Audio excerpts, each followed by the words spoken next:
Tom Cruise has become a viral hit on TikTok, or has he? So the account Deep Tom Cruise has been posting videos featuring what looks like the Mission Impossible star. Wow, there he is taking a swing on a golf course. Here it is.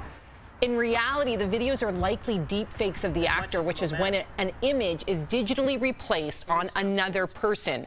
You be the judge. Watch. I'm going to show you some magic. It's the real thing. I mean,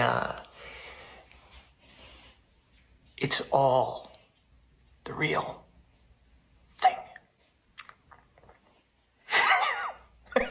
Whoa, we're officially in the future. Dude. What do you think? Here's real Tom on the left, fake Tom on the right. Can you see the difference?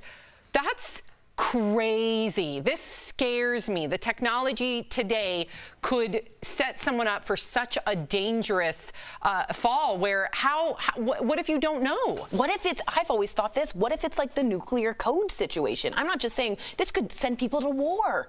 I mean, I know I'm kind of sounding crazy. No, that's like the far end of it. But that is the extreme. It's not just one person, it's a country, because you have whoever the president is manipulating their mouth saying, I give the okay. I mean, that's the far end of this, I think. Oh, and I think a lot of people talk about that. I was actually thinking that really? in my head too, because they're getting so good. They're still not perfect right now, but they're getting so good. I think it started. Me? Yeah. It started with Obama's. Obama's came out. So if you did have a president talking like that, and you did declare that some holds sort power, of, man. But there's a lot of people out there that, I mean, you can look at this and be like, why would Tom Cruise do a magic trick and kind of come to your senses and say, oh, this is a joke? Plus, he's not like verified and things like that. There's other ways. But there's a lot of people on there just scrolling. They're like, oh my God, I can't believe Tom Cruise did that. So if you see something that sparks some sort of war or violence or hate, it is very dangerous. Terrible. And that's the far end of that. They need to, there needs to be some consequences here. It scares me. I don't like, squandering or squashing free speech, but this is a whole nother way. And may I say, I wonder it will go to the Supreme Court if this is covered by free speech, because this does seem like reckless disregard for the truth. No, you may not say. Okay, so yes, just as a parent, really quickly, Sam, the scarier thing is like if somebody impersonated you, telling your daughter, "Hey, meet me behind the school. I'm picking you up there today." That is the worst fear. It's terrifying. Didn't even think about that. Wow. Okay, so let's move on. Say goodbye to Mr. Potato Head. Yesterday, Hasbro announced it was removing the Mr. and Mrs. from the toys' packaging and rebranding them as just Potato Head. Hasbro insists that the toys will still look the same, just the name has changed. Still, Twitter had something to say about the new gender-neutral Spud. One person wrote, "This is taking the woke mindset too far. We were fine with Mr. and Mrs. Potato Head. No need to fix it." Another said, "No disrespect to those fighting for equality, but this goes too far. It's absurd the way things are going." And finally, a lot of people are upset that Mr. Potato Head, a plastic toy based on a vegetable, is now genderless. Get a life. That was a tweet. Tori, you made some like audible groans. Yeah. What? This is real dumb. This is helping. Really? This is helping no one. Who is winning with this?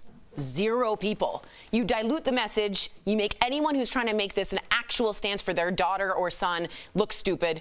This is awful. I think this was a huge backfire, and I think as a branding mistake, it's going to go down as a big, it's going to go down as like Crystal Pepsi. This is no one wins with this. No one. Who's winning with this? The kids? The parents? Hasbro? The potatoes?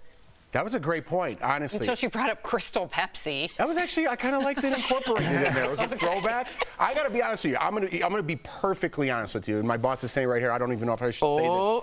As a white male, I couldn't say what you just said. I'm just telling you right now, I could not say that. He's probably not happy I said that. But those were my feelings. But I would have chosen not to share them because I wouldn't like the repercussions of being labeled transphobic, homophobic, genderphobic, even though I was just expressing my questions and opinions.